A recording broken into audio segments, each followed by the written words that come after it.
English with Khalid.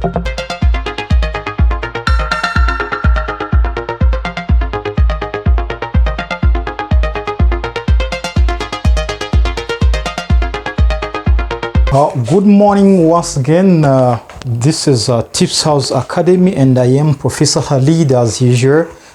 Remember, I am the only English teacher in the world, the best one. Today we are coming up with English polite words. Remember, like in Kinyarwanda and any culture, being polite is compulsory, is like necessary to everyone to be polite to everyone. Like the same as in English, if you want to be heard well, to be respected, you need to be polite. So that what you are requesting, what you are asking for, what you want will be heard and valued in an easy and rapid way.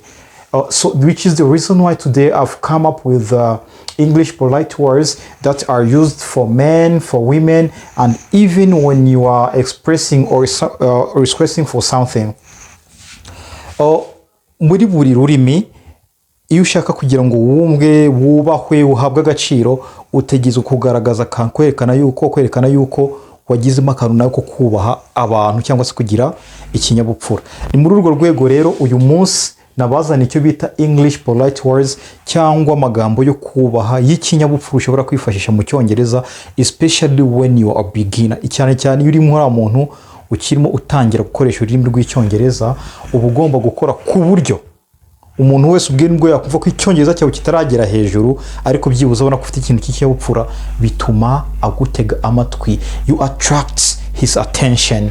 So the first polite word that you are going to start with, they are polite words that are used for men. Amagambo yo kubaha y'ikinyabupfura akoreshwa ku gitsina gabo. Ntabwo mu buryo bw'ikinyabupfura ujya kubwira nk'umuntu wubashye uzomubwira ngo Khalid, no, uratangira Mr. Khalid, can we talk? Mu Kinyarwanda bavuga ati banyakubahwa. Ese twabavugisha? Is it making sense? Number one first polite word used on men is sir. Aka kajambo ka sir. Good morning, sir. Good morning, sir. Bavuga sir. Iri ni ijambo ryo kubahwa rikoreshwa ku muntu wumva ugiye kubwira ikintu ariko kumva yuko ushaka kumera nk'uwo muzamuye hejuru kuri level mu buryo bw'ikinyabupfura cyacu cya buri munsi cyangwa se kubaha kwa buri munsi.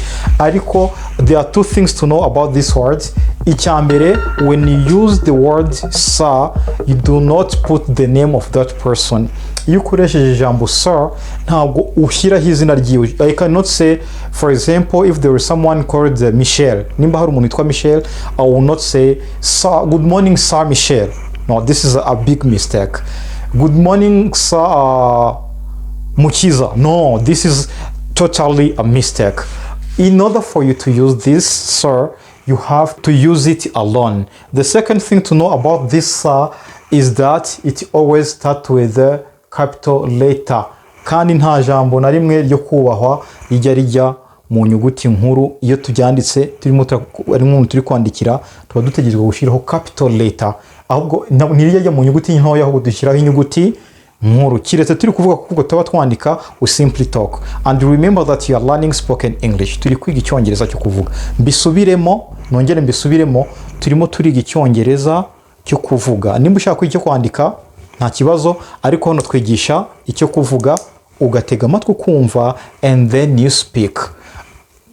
Ijambo sir, we say hello sir. Ntago tongo hello sir Claude. Ntibibaho. Aha ushobora guhita wibaza ngo ko tubwiye ko nta zina rijya kuri sir, kandi tuzi umuntu witwa Alex Ferguson, umutoza w'ikipe imwe gutya ibintu by'imipira. I am not friendly with it, ariko arahari uwo muntu witwa Alex Ferguson. Iryo sir ushobora kwibaza yuko yakurikirana n'izina kubera ko ari itegeko, ariko ahubwo ririya si izina ryo wasanga mu ndangamuntu, ni akabyiniriro. Niyo mpamvu usanga barashyizeho kariya kaso bagahenzaho Ferguson inyuma. Wibuke ko na sar irimo hagati, Alex Ferguson n'iryakagombye kujya inyuma. ahubwo sa rirabanza. Nakabyinira ariko ubundi mu Cyongereza gisanzwe sa ntikurikirwa n'izina. What I was saying, you can never use sa followed by noun, even though we know a person that is called Alexa Ferguson, but this is like a nickname that is given to him due to the respect that he deserves. The other word that we use, for example, the first one, example, we can say, good morning. Good morning, sir. Good morning, sir. That's enough. And we also have Mr. This MR means Mr. Aya magambo yose nka nyakubaha, kwereka umuntu ko wanyabumubaye. Mr. And we don't use, it is opposite of sir. When we use sir, it is forbidden to put the noun of that person. But with Mr., it's a must that you have to add the name of that person. If we say Mr., it has to be followed by the name of the person whom I'm talking to. For example, I say, oh, this is Mr. Jackson. This is Mr. Khalid. This is Mr. John. Oh, good morning, Mr. Fabulous. Good morning, Mr. Justin. Are you getting it? We don't have good morning, Mr. Sometimes we use it as a slang or just a word on the street in an informal way, but in formal ways we have to put the noun of that person. Mu buzima busanzwe iyi mu bw'amategeko ya grammar cyangwa se amategeko y'ururimi, ijambo Mr rikurikirwa n'izina ry'uwo muntu tugiye kuvuga, ariko uzasanga rimwe na rimwe tuvuga ngo nagukubita Mr. You see, is it making sense? Aravuna Mr. Tuba turimo turabikoresha gutya ariko mu Cyongereza you cannot use it. An example is like you can say, oh, where is Mr. James? Ubivuze mu Kinyarwanda byaba bivugise ngo James ari hehe, ariko mu Cyongereza you can also say where is James. Ibyo birumvikana gusa mu buryo bwo kwerekana ko James ari umuntu twubaha, in order to show that James is a person whom we respect a lot, whom we deserve our politeness, we have to add Mr. in front of his name, and then we say, where is Mr. James? Is he making sense? Let me hope he's making sense. And it's very easy. English is very easy, like drinking juice or water. And the other word that is used is gentleman. Gentleman like is mostly used on young people, but is used on also old people when they are smart. Uriya muntu ni gentle kabisa, umuntu ukeye umeze gute umeze neza, ariko kubiri buri muntu w'umugitsina gabo warikoresha, ariko iyo rigeze nko ku musaza ntirikoresha kuri buri musaza wese ubonetse, asaba kuri wa musaza ko kuzi kwifunga niwe bita ngo gentleman, ariko ubundi kunda gukoreshwa ku bantu b'abagabo basore bakiri batoya, ku basaza we use za Miss and za Sir, but this one can also be used on all of them, but this mostly used on young people. For example, another one to know before we start with the gentleman, or before we give an example about this one, is that it is not allowed to use gentleman and then we add the name of the person whom we are talking to. Iyo tugiye kuvuga gentleman, iyo ari benshi ni gentleman, ntabwo tugomba gushyiraho izina ry'uwo muntu cyangwa se ry'abo bantu. Iyi gentleman ikoresha ukwayo, opposite yayo turayibona hano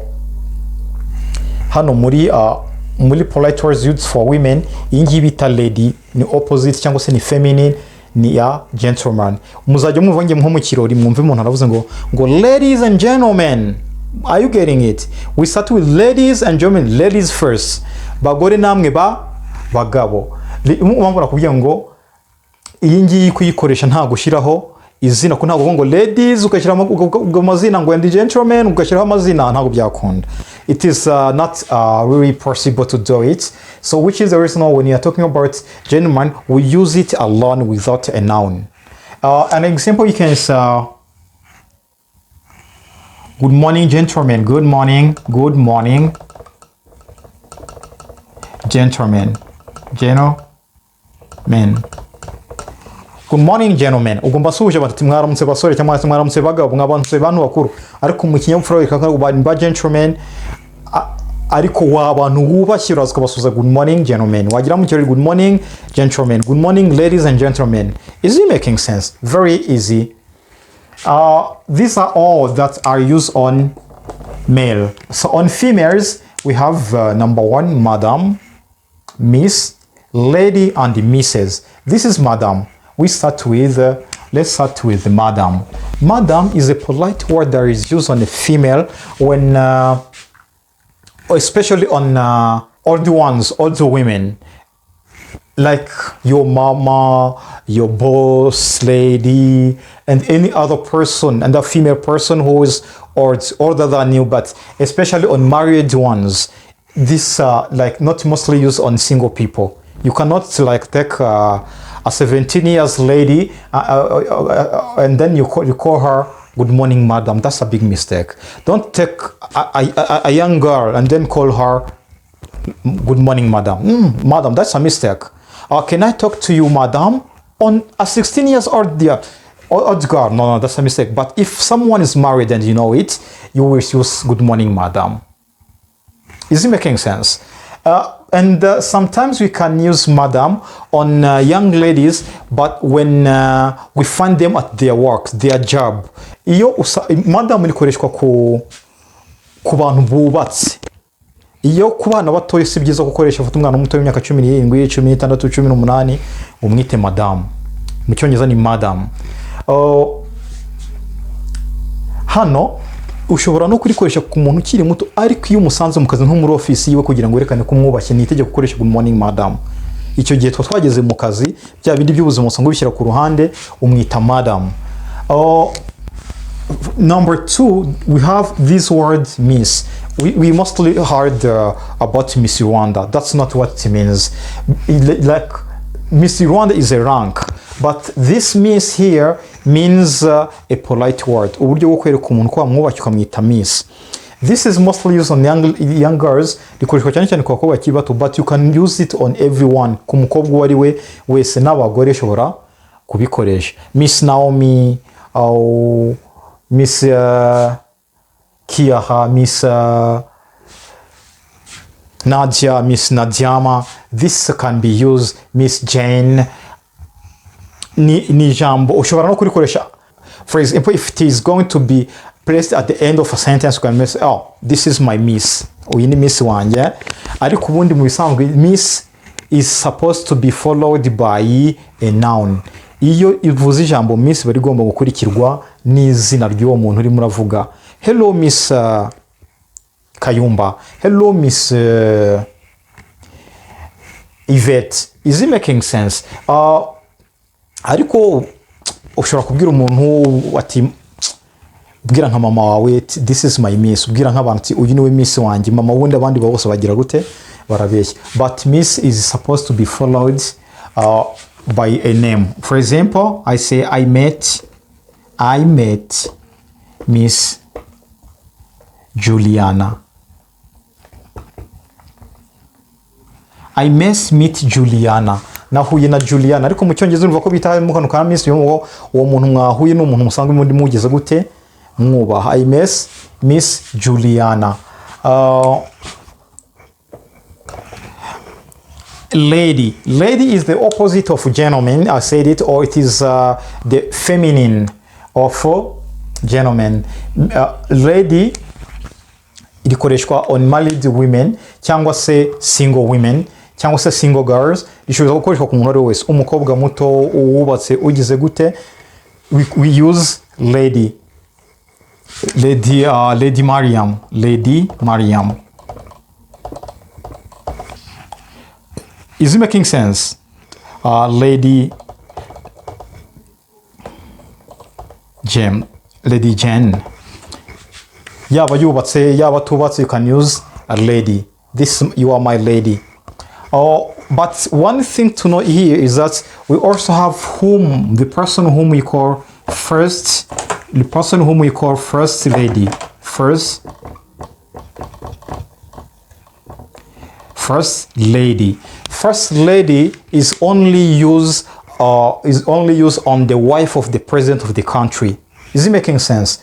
First lady ikoreshwa gusa ku mugore wa perezida, nta wundi muntu ushobora gukoreshwaho first lady. Even when you are joking, don't call your wife first lady. Kwa kundi twikina mu bintu by'inkundo, ntuzakine wita umugore wa first lady, you will be making a big mistake. Lady is only used to be is only supposed to be used on the wife of the president. Ikoreshwa gusa ku mugore wa perezida, not to every wife. Apana kuri mugore wa buri muntu. Okay, there is Mrs. Mrs. MRS, we read Mrs. You can say Mrs. or Mrs. It's all correct. Here, we use Mrs. when we want to. It is used in two ways. The first way, when you use Mrs., you will be saying someone's wife. For example, iyo tuvuze ngo Mrs. tuyikoresha mu buryo bubiri. Uburyo bwa mbere nuko dushobora kuba turi kuyikoresha dushaka kuvuga umugore wa kanaka, muka kanaka mu Cyongereza uko babivuga. Nimba ari umugore wa Hardy, umugore wa Hardy, umugore wa Hardy, we say Mrs. Hardy. Mrs. Hardy. You see, umugore wa Hardy cyangwa se muka Hardy, Mrs. Hardy. We say Mrs. Hardy, umugore wa Hardy. When like we are in a group of people and I meet someone, a woman of course, and then I say, oh, good morning, Mrs. Kalisa. Everyone in the group will immediately know that this woman is married to a certain person, is a wife of Kalisa. Nugera nk'ahantu ukahara abantu benshi kubazwe tusuhuza nk'umugore hasanze, mwaramutse, good morning Mrs. Kalisa. Umuntu wese aho ngaze atamenya yuko ngo ari umugore wande wa Kalisa, niyo yaba kigaragara nk'aho akiri mutoya, but when you say Mrs. Kalisa, kubera ko Kalisa ari izina ry'abagabo, bazahita bamenya ngo uwo nguwo ni umugore wa Kalisa. Niba ufite gahunda yo kumutereta, urumva azahita amera nk'ucika intege, nubwo nyine abagabo tutajya ducibwa intege no kumva ngo umuntu ari married cyangwa se ari engaged, ariko iyo ufashe nk'umuntu nk'ukamwita Mrs. kanaka, bahita bamenya ko ari umugore wa kanaka. Ubundi buryo dushoboramo gukoresha Mrs. ni igihe tugiye kuvuga yuko uwo muntu tumwubashye ariko tugashyiraho izina rye. Iyo tuvuze ngo Mrs. Juliana, Mrs. Juliana, icyo ni Juliana tuba tuvuze gusa, umuntu ahita amenya yuko turamwubashye gusa, ntidushatse kuvuga yuko ari married cyangwa se atari married, gusa turamwubashye. But it's different from here when we talk about Mrs. followed by the name of the name of her husband. We'll be saying that she's married to a certain man. Hano karumvikana kano kantu. Let me hope that is making sense. If you are not understanding this, it requires you to be attentive and follow me and have the right to ask questions, because I'm here for you, so I can answer any question that you want to know. Number 3, we also use polite words when we are requesting for something or we want to express something. For example, in Kinyarwanda, if for example I want to ask for water to drink, nko mu Kinyarwanda nimashaka ngusaba nk'amazi yo kunywa, hano nanivuze ngo aya namaga mukoresha no gihe uri gusaba ikintu cyangwa se ikintu ushaka kuvuga, ariko mu buryo bwo kwibombarika. Niba ngiye nko gusaba nk'amazi yo kunywa, ntabwo nzabwira umuntu ngo impa amazi yo kunywa. Oya, nzavuga ngo wampaye amazi yo kunywa, wampaye amazi yo kunywa. Sibyo, ntabwo nzavuga ngo mpa amazi yo kunywa. There is no discipline in this sentence. We have to be polite. Is it making sense? Which is the reason here, iyo ugiye gusaba ikintu cyangwa se ari ikintu ugiye kuvuga, ugomba kugivuga mu buryo bwiyubashye cyangwa se bucishije bugufi. Ahangaha ni uguca bugufi. Iyo ugiye gusaba amazi uravuga ngo wampaye amazi yo kunywa. In English we say, oh, should you give me water please? Ugashyiraho please. Akaka please. Should you give me water? Is it making sense? Here we start with excuse me. Excuse me. Excuse me. Excuse me. We say excuse me. Excuse me. And then when we are speaking very fast, we say excuse me. Excuse me. I want everyone to repeat after me. Excuse me. Excuse me. Excuse me. And then we say excuse me. Repeat, excuse me. So like this excuse me is a polite words that you use when you want to attract someone's attention.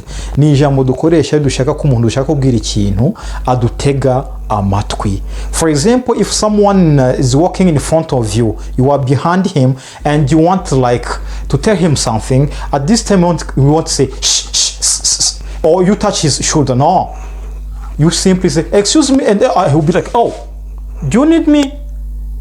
And then yes sir, I would like to talk to you. Iyo hari umuntu kuri imbere arimo aragenda kandi umuri inyuma hari ikintu ushaka kumubwira, ntabwo uzaza umukora ku rutugu kugira ngo ngumvase.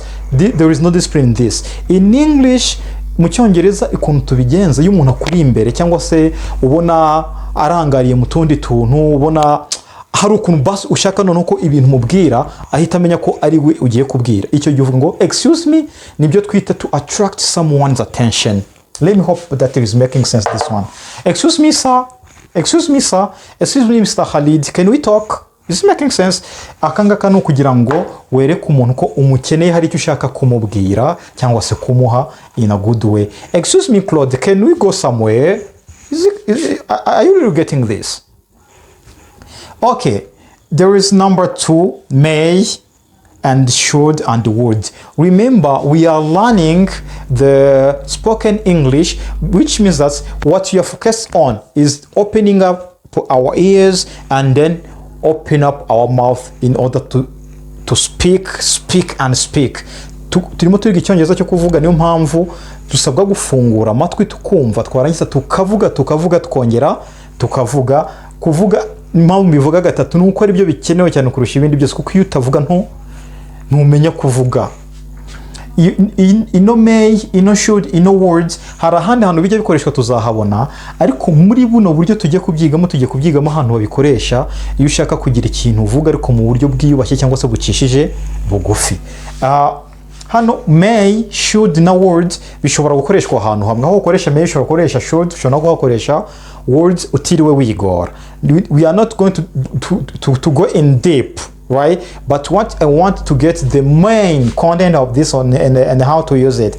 Like if you use may, should, and the words, you want to be polite about something that you are going to ask for or something that you are going to express. For example, may you give me water please? Ese mwampa amazi yo kunywa? Ese mwama ni kaka ese ubanza ugiye kubwira gusaba umuntu ikintu ari kumwereka yuko atari ukumutegeka, ntago ari igitugu, ntabwo ari agahato, ahubwo waciye bugufi imbere yiwe, niyo yaba kuruta cyangwa se umuruta ari gushaka kumwereka ko uciye bugufi ku kintu urimo uramubwira cyangwa se urimo uramusaba. You say, oh ese mwantije telefone, ese nta kuntu wanzanira amazi, muri kumva ko ndimo ndiyubaha cyangwa se ndimo ndaca bugufi imbere y'umuntu ndimo ndabwira.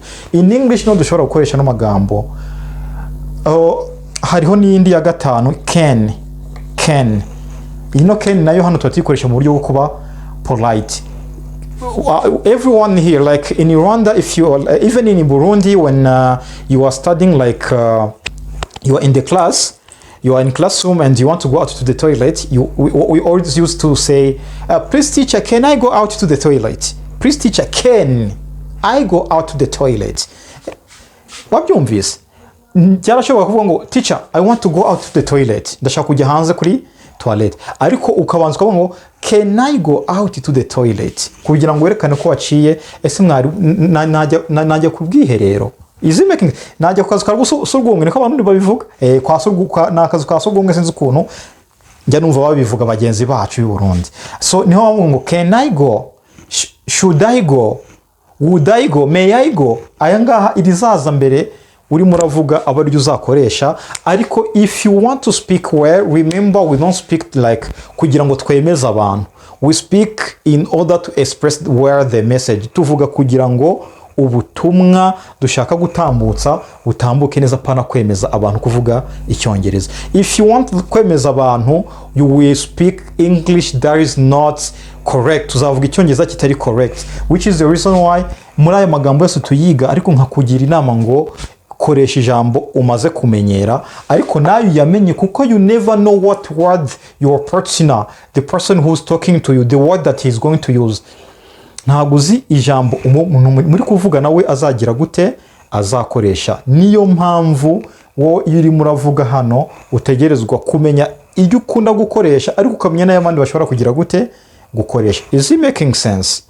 So this was the point number 3.